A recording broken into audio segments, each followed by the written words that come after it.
I'd like to say it's a pleasure to see you, but I actually can't see you. I am Nina. I am the moderator for this session. I am the chair for this session. We have 5 speakers. We have Javier, Gabriela, and Alejandro from Red Guardianes de Semillas, or the network of seed guardians. They will speak about a system that has been developed in Ecuador. It's called the flower of guarantees. We will look into this more in depth. Then we have another 2 speakers. They are from IFOAM Organics International. And they will talk about their experiences. They will speak about their experiences with SPGs or PGSs, Participatory Guarantee Systems. And then we will have an extra 30 minutes in another Zoom session. And we will look further in depth into all of these topics. We will open the floor to the participants. Of course, we would love to hear about different experiences. This is when we will be able to pose our questions.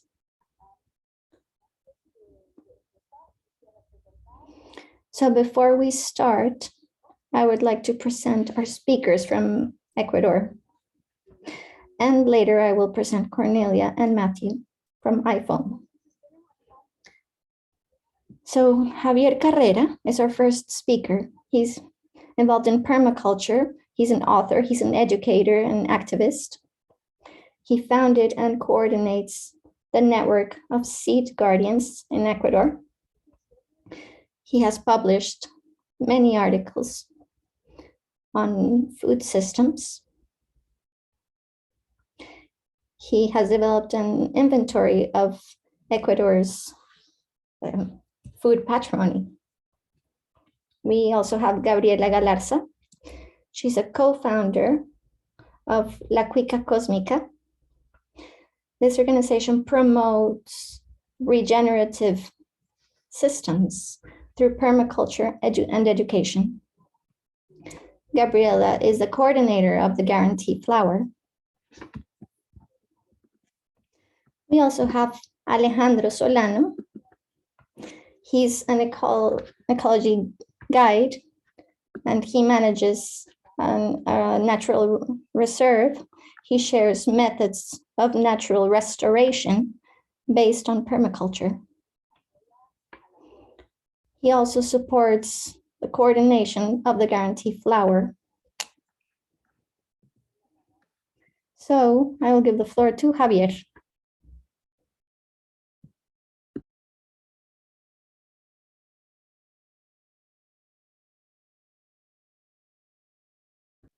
Good morning, good afternoon.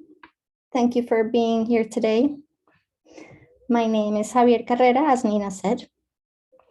I work with Guardianes de Semillas, and I was involved in the birth of this system, of this participatory guarantee systems. We've developed this flower, and you can see our logo here. It's a little hand. It's from pre-Columbian art. Can you change to the next slide, please? Next one. In 2012, our group, the Network of Seed Guardians, started a fair. You can see the fair here in the photo on the left. We did this because we had committed to sell this organic rice, ancestral organic rice, and we forgot about it. And then the producers called us and said, hey, the rice is ready, we have to sell it.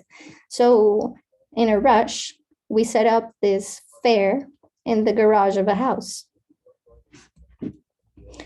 And it has been going on for 4 years. Eventually it became a school. There were we had 25 productive units. We learned all sorts of things. We learned to sell, we learned to market, etc. A client, Medi Borja, asked us, how could we ensure that the products that we sold here were actually of good quality, had an ecological quality? So we got together as a group and we started talking about different options. The first option was to join a system that already existed. It was from the south of Brazil. I think that back then it also was linked to iPhone. So we were wondering how to do something similar.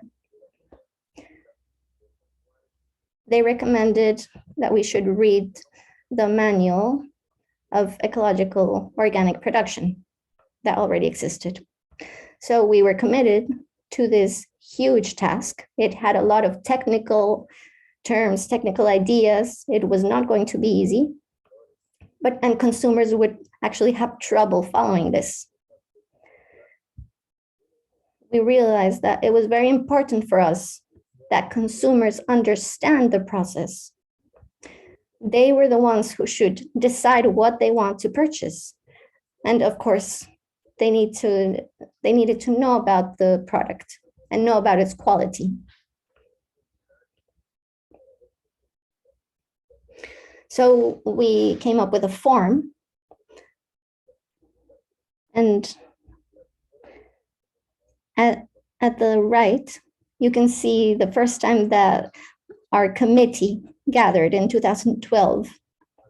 It's just a few people, and we were analyzing a farm that was nearby. Now developing the form took a year. Some questions were added, some questions were removed, but we didn't feel that the system was ready and that the system would be accepted by the general public. The girl at the right is Paulina Lasso, and she suggested that we should use an image from permaculture, which is the flower.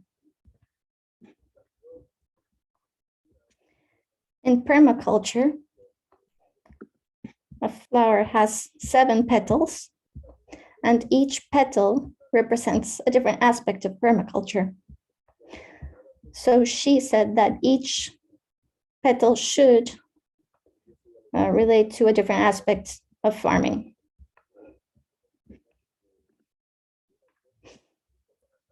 In the end, we got together with the group to design the production.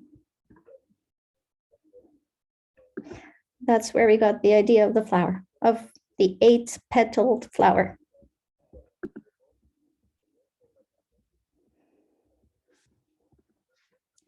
The fair eventually closed. Why? Because we decided to set up different spaces because the first attempt had been so successful. But people no longer had time to go to the meetings. So it was very difficult to keep it up. However, the guarantee system continued. It had its low moments, its high moments. We created guidelines in the province where we live. And I can say that we had a very strong influence there because the people who worked there didn't really know about these guarantee issues. So we had to recommend things to them from our experience. We've taken this flower system to different countries, for example, to Chile. And in 2019, there was another colleague who was coordinating our efforts from Galapagos. She wanted to use the flower. So she gave us the momentum to have a new website, to meet more more often and to carry out the necessary adjustments. And we would show the flowers to the different initiatives. My colleagues, Alejandro and Gabi, assumed the coordination of the system, and they have been very involved. There is a large demand, and our group is not very big, but it's quite interesting because we have discussed different areas. We have new knowledge, we have new practices. And our vision of the system is not based on regulations, on rules.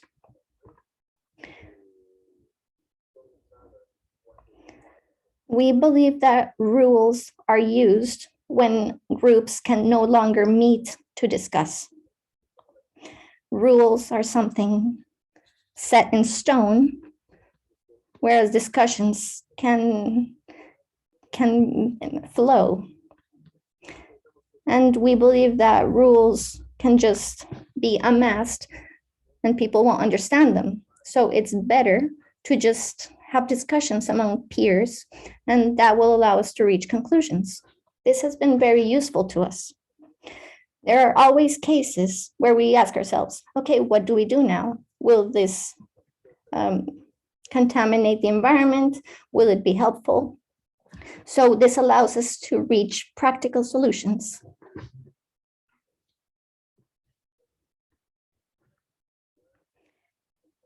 So the system has helped us help others be more productive. So this is a brief context of our work.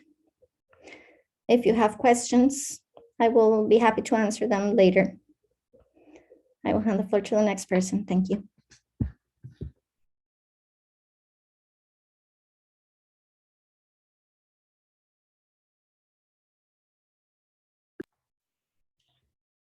Thank you very much, Javi, for that introduction.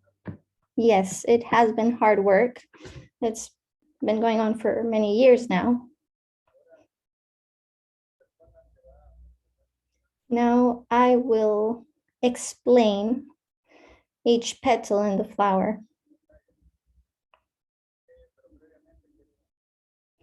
Before that, however, I want to thank the organizers and the participants.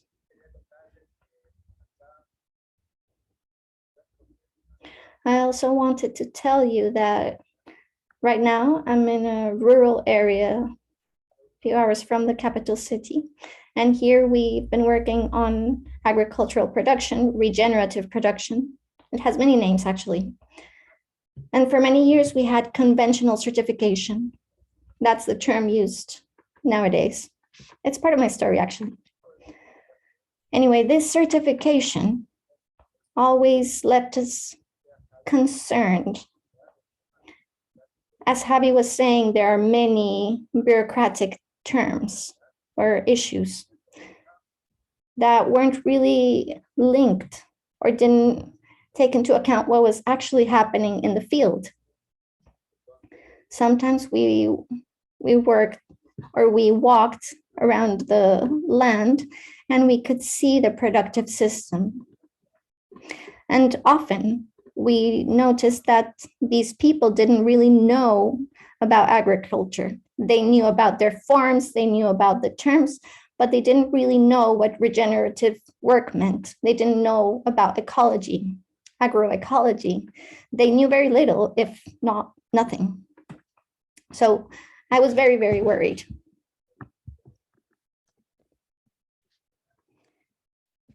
So I was worried because we had put in a lot of effort and we didn't see that our effort was rewarded in proper certification, in organic certification. So that's why when we started with the SGPs and this SIDS Guardian network, we really found it interesting. We thought this was much more inclusive, more adequate to the process we perform. Just as an example, you can have a mono crop, and you have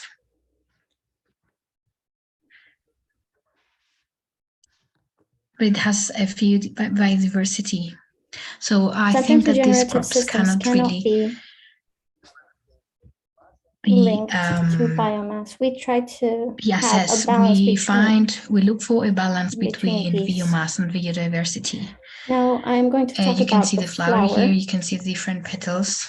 We weren't able to translate the terms. We couldn't translate all of them, but let's say protect health and the environment, recycle, it's artisanal and in a family scale, local markets, social equity, collaborative economy, regenerative production, and ecological supplies. So we will go one by one. Let's move to the next slide, please. Thanks. One of the first, something that I wanted to add is that there is no specific order, because there is no petal that it's more important than another. They're all equal. That's something we really like about this system. When we meet and when we do this analysis in our committee, we value this system, because you can see very easily how the production is working as part of the system of the biodiversity. You can see easily what practices are being used, to see also if there is a good quantity of flowers, of biomass, if you can see medicine plants, if there are animals, integrated livestock, also if there is a good quantity of all the needed elements to find that balance, so that we don't have plagues. Sometimes we do have these issues, but in an integrated system, in a more balanced system, this is not, shouldn't represent a risk, because the system itself controls everything. Next slide, please.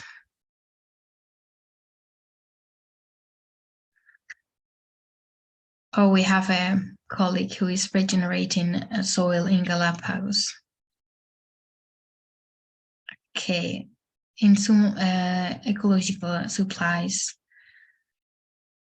we are very interesting to know that conventional agriculture and organic agriculture depends on supplies, external supplies, especially the so-called green supplies. But here we try to see that the producer gives use to all the resources available, and to manage them in the best way, so that the footprint is really low, and that the system is useful and good for flowers and plants. And when we use these supplies, we don't see just that the plants grow healthy, but also there is a big diversity of species. As you can see in the picture, there is a spider in the flower acting as a natural control. The main goal is that everything works in an ecological and balanced way.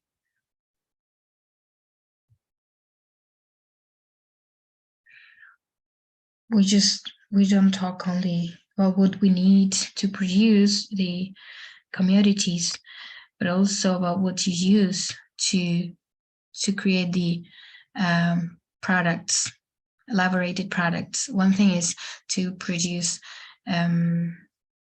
compost, fertilizers like bokashi. All this is great.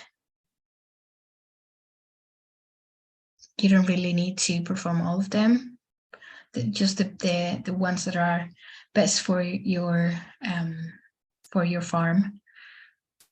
But of course, the ingredients you use, they must come from local producers. There must be a synergy in the way we produce. Next slide, please. The next petal is about protection of health and environment. Here it's very important that the protective system doesn't pollute the soil, the water, or the environment. For example, here we can see that when we take some water to drink, or should we process, you need to make sure that you're leaving a decent quantity of water there. And also the treatment of this water must be correct. Do we use filters?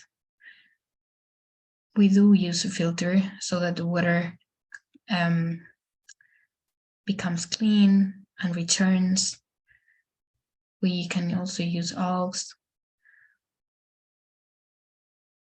seaweeds.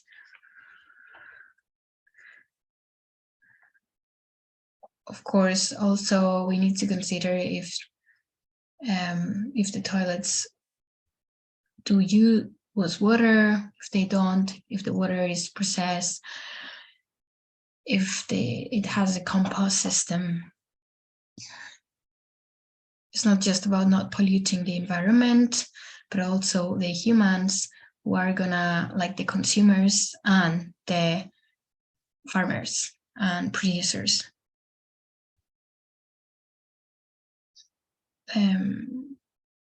Animal welfare is also very important, because in an exploitation, we can also have animals, not only just plants. We need to make sure that they have enough space, access to water, shelter, etc. So let's move to the next petal. This one talks about the R's. Here it says recycle. But here we need to remember that we are already working about multiple R's: recycle, reuse, reduce, repair, rethink. Here we talk about recycling in the same producing place. So how do you manage the rubbish? Do you recycle? And apart from that, if you are producing complex product, if the packaging, for example, or other materials that go with the product, if it's recyclable. And it's also important to inform the consumers how they can recycle all these materials, if it can be recycled, so that we encourage people to recycle and reuse. About the next petal is artisanal. We think of this term as an artistic piece of product. When we produce a quality product, then we need the same skills as an artisan, actually. Whether you produce plants, animals, elaborated products, it must be healthy as well, not just for the final consumer, but also in the way the producer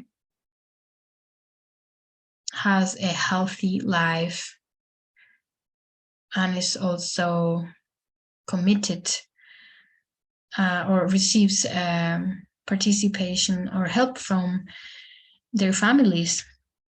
Artisanal doesn't mean that machines can't be used, but of course we will prioritize the human hand. Not everything needs to be industrial. Of course, it's useful sometimes, but must not be the main tool. Let's move to the next one. Local markets. This petal is great because it goes farther, not just to what happens in the farm, how we can impact our community and strengthen local economy. We want to sell these products in local areas. If products are sold in small markets, alternative organic markets,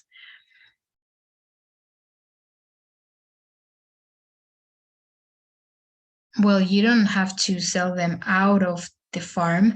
Actually, many people sell their products within the farm. And I think this is an added value because they are really 0 kilometer products, because they are sold where they are produced as a final product.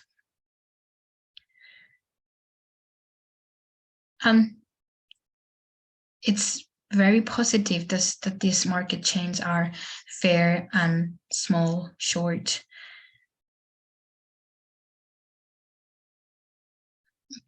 If we have to sell our products far away from where they are produced, and we try to prioritize some groups of consumers, producers. Please move to the next slide. The social equity is another basis of this system. It's important to consider that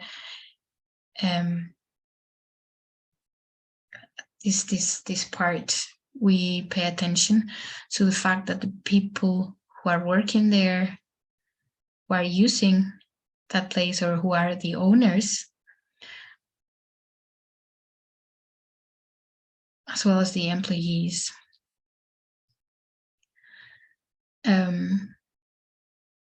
we fight so that they have an horizontal scale or hierarchy, and we hope that they can make decisions all together. There shouldn't be a supervisor or a boss that says what they have to do. And on the other hand, we realize that in the places where this system exists, we share products with the collaborators in the farms. That means that an employee works there, but part of the production can be taken home, not as part of the salary, but as something like an extra. And also related to the collaborators, people who work in a farm, they must have all benefits according to the law. They must be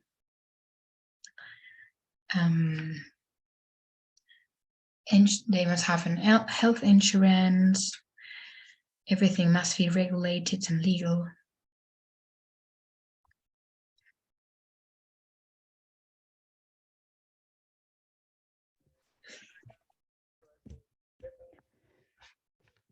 Now let's look at the last petal. We'll talk about what initially was called a fair price, but this has generated certain discussions about what fair price means. There are many pressures from the market. What is fair? What is just? It's a very difficult term.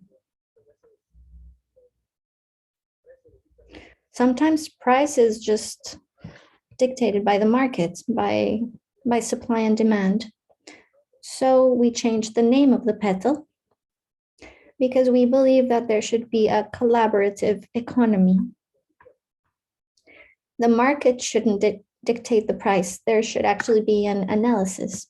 So we got together with producers, and there was an analysis to reach a certain price for a certain product. This has been a very interesting experience. Some producers use different tools, therefore they reach different prices for a product. So their colleagues or their peers have been able to learn from the experiences of others and adjust their own techniques.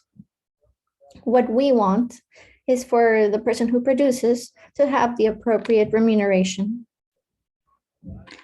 We don't want them to give an extremely high price, of course, but we do want there to be recognition. We want their efforts to be recognized.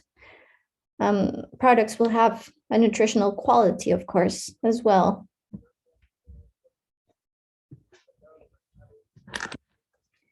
In conventional markets, if there's an organic product, it will be more expensive, usually. However, in many cases, this is not true. In fact, it could be the opposite. Sometimes producers have too many products and they can reduce their price. Their price can be more favorable to the market. So cases differ. Now, with the collaborative economy, we also look into what currency is being used. It doesn't always have to be local currency. And we also look into if there's a barter system or an exchange system used. In fact, we look into how goods are being mobilized. So this has been a broad summary. And now my colleague Gabi will take the floor.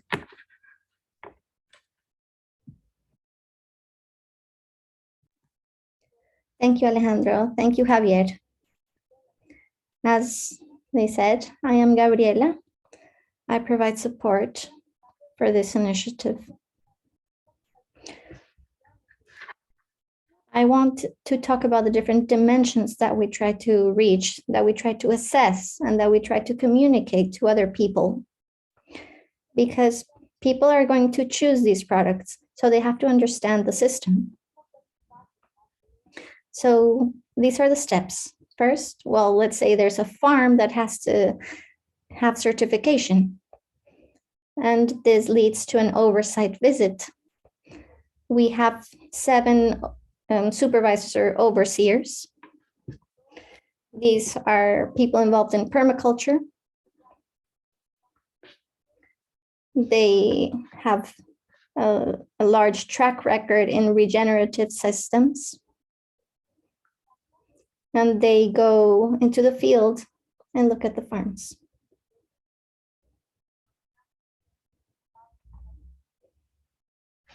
From the network of seed guardians, we're also providing training for more people to become these overseers.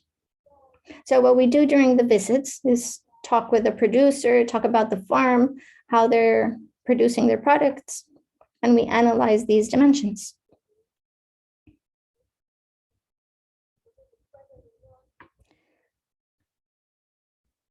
And this person arrives, the overseer, the supervisor, or how we've called it, the peer reviewer. And of course, we have to have a structured system. So we depend on these peer reviewers who have all of this experience, all of this knowledge. And this person will arrive with a form. Will record the information of their visit and will pass on the information to a committee. This committee is made up of other peer reviewers, and they will look into each petal. They will look into each dimension. And of course, this whole system relies on trust among the peer reviewers. So we look into each petal and we look into whether the farm can actually be certified under the certain petal. And if there is nothing that will keep it from obtaining this petal, then it will obtain the certification, or it will be closer to the certification.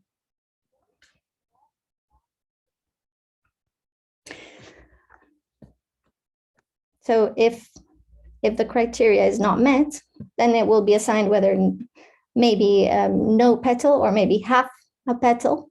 And once all of the petals are complete, then they are given the certification or the stamp, the seal of approval. We also have an annual assembly, an annual meeting where all of the people will gather, all of the collaborators will gather. And here we analyze how the system is working, how the peer reviews have been held, and what our vision is for the future, what we want to build. These photos that we have here are from last year. It's no longer this year, it was last year in September.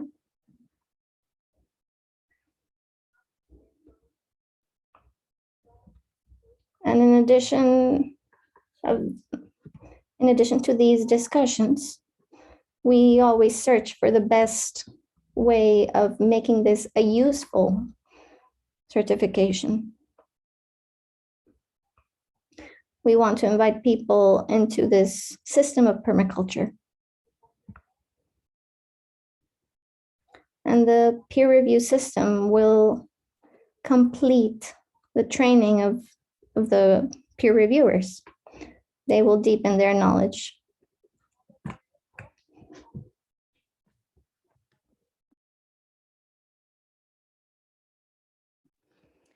There is also a communication component. Our objective is to be able to communicate the complexity of a regenerative system. We want to communicate the value behind products.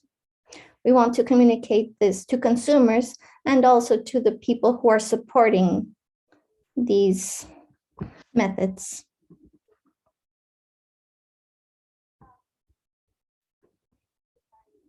Here you have the website. You are welcome to visit our website. We're working with 20 farms that have obtained certification under the system, and they continue with the process. Because of course, renovation is every year, but now renovation is being done every 2 years.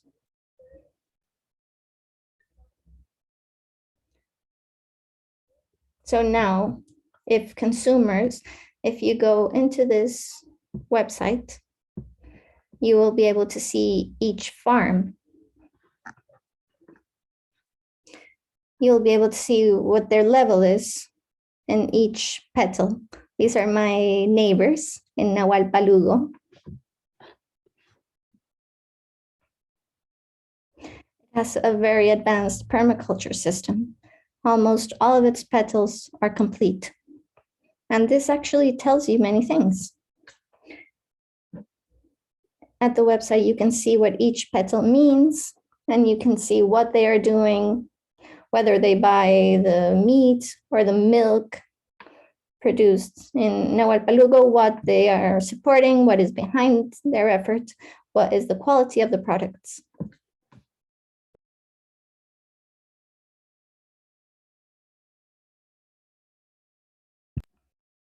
I wanted to talk about this example. It's pretty cool, actually. It's about one of the farms that are already certified, and you can see the seal applied to one of the products. This is the chocolate produced by Alejandro and his partner. And we believe that this flower, this PGS system, is a good tool to communicate what they do, what is behind the work that they carry out. And this adds enormous value to products.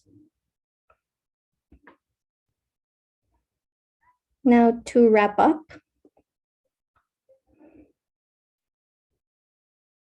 I think this system involves the experience of many. We want to share our experience and we want to learn from other experiences. So for me, it was very important to end by talking about our vision.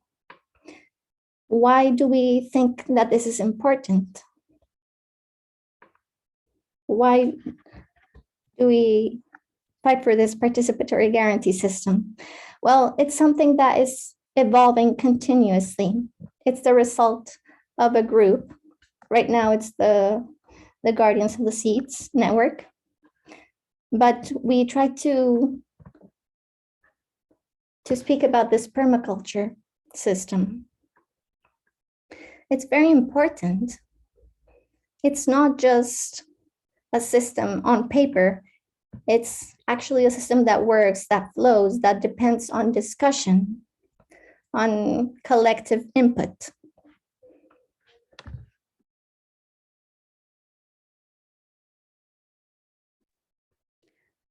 Also, the guardians are mainly people involved in permaculture, people applying regenerative methods, and they have great knowledge, great experience.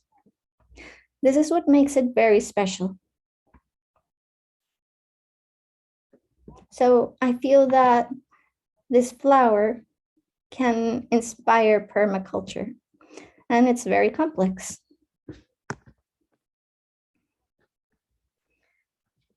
For me, it's commendable. It's a system that contains the intelligence of an entire group of all the guardians of this network.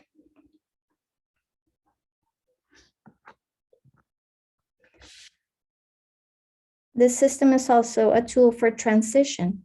It goes beyond just communicating what it has, but it involves transition. So when a peer reviewer goes to a farm, they become a sort of a godparent. They can learn from what is going on at that farm, but they can also provide information. And of course, in the committees, they will also contribute to the farm. We want this to continue. We want farmers to be able to continue in their paths and to complete their paths. Thank you.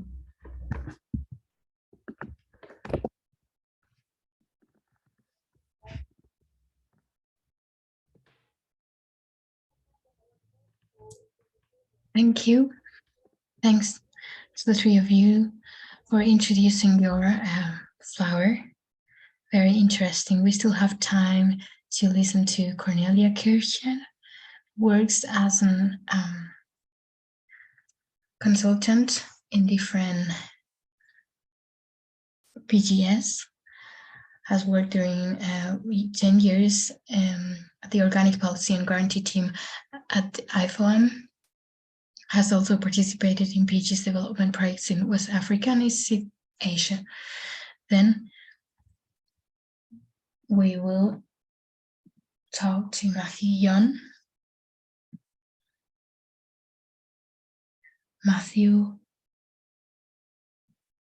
is also a member of the IFOM. He was part of the team to initiate participatory guarantee systems in India and is co-founder of Last Forest. So go ahead, Cornelia. Yes, hello. I'm very happy to be here, and I've also to listen to this nice experience of Ecuador, which is very inspiring also to me. So yes, I've been working for about 10 years on PGS, more on a global level. So at IFOAM, we have been promoting PGS as an alternative certification system. What we have done is, for example, collect statistics, collect studies, case studies, provide materials for anybody who is interested in PGS. Like we built like a little information platform. So over those 10 years, I could really get a good overview of what's happening around the world about PGS. And I thought for this session today, it might also be nice to give a little bit of a global perspective. So now we have heard one case, one very interesting case, and I just prepared a little presentation to give you a bit of a context, how PGS looks like around the world, or how many initiatives there exist, and these kind of things. So I'll just share my screen as well. Yes. So, and I want to start just with the definition that has also been developed by IFOAM. So there is an official definition for PGS, which reads, PGS are locally focused quality assurance systems. Locally means that they are for local markets. And it continues, they certify producers based on active participation of stakeholders, and they are built on a foundation of trust, social networks, and knowledge exchange. So you already see in this definition that it's a lot about human relationships, about building good cooperation between people. That's the basics of this guarantee system. But it's still important to notice that PGS is an assurance system, which means it has all the important components of an assurance system. It has standards, which means there are clear rules what producers have to follow to be part of it. There is also a clear commitment, like the producer commits that they will follow these principles, these standards. There is also a process, we've already heard about it from Ecuador, to verify whether the producer is actually conforming with these principles, with these practices. And there's also, like, if you find that producers are violating what they has been agreed, there are also consequences. So the PGS has all these components that constitute an assurance system. But at the same time, as I mentioned, it's a very social system. So it's all built on participation. It means the standards, the verification, it's all done participatorily by the farmers, by the other stakeholders like consumers, different people who are in the local food system, they can all be involved. It's also a very grassroots organization. Often it's like a farmers association or a, an organization of local stakeholders who kind of build the foundation of PGS.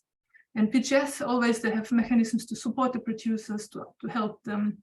And they're always also based on principles and values that enhance the livelihoods of farmers. I think that's something very close to the philosophy of PGS. So, in practice, we see that PGS is often used as an alternative to third-party organic certification, but not for export, not for long distance trade, but for local food systems. But it's more than just certification.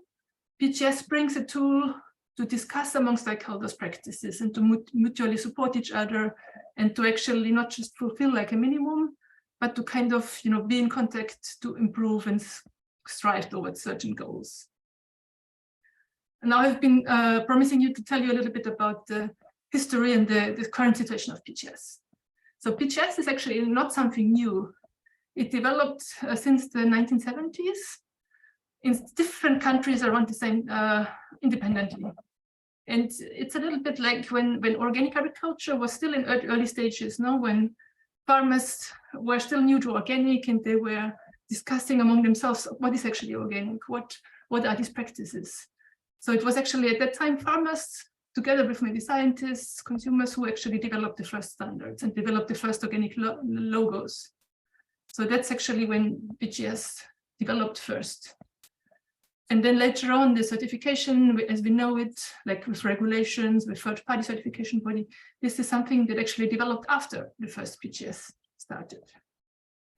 But then, interestingly, 2004, there was an international workshop on alternative certification, when these people I mentioned from France, from Brazil, from India, from New Zealand, they came together for the first time in a conference on alternative certification. And that's actually when they realized that in different countries, they are doing similar things. all at the same time. So that was actually the moment when the realization really was born that PGS exists as a concept, and that's also when this PGS was actually started to be promoted. And here you see this line. It shows the number of PGS initiatives that IFOAM has collected in statistics. And you can see from around 2000, there were like 20 initiatives in probably close to 20 countries. But really after 2004, it has started to steadily increase. And now, this is now the current numbers. Now we have more than 240 initiatives in about 78 countries, basically on all continents. And there are more than 1 million producers which are certified by now. And you see also that Latin America and South and Southeast Asia are the regions where you find most PGS farmers. One reason is that in these regions, PGS is often used for like organic or agroecological certification for the local market.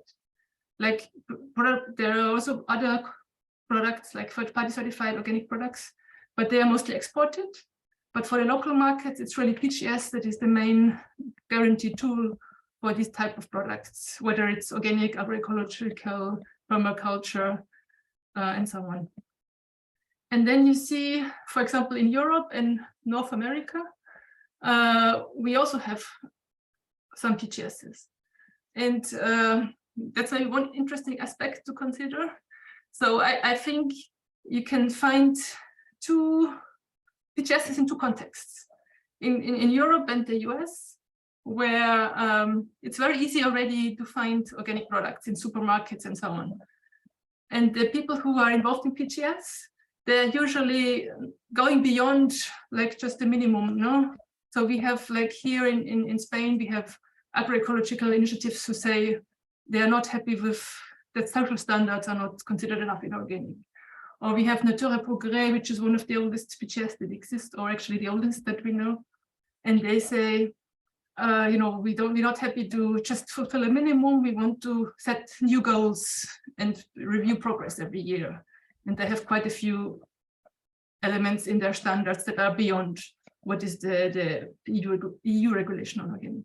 So in these places where organic is already very easily accessible in supermarkets, PGS is often used as a system to go beyond, to, you know, not just look at the minimum, but to look at different aspects.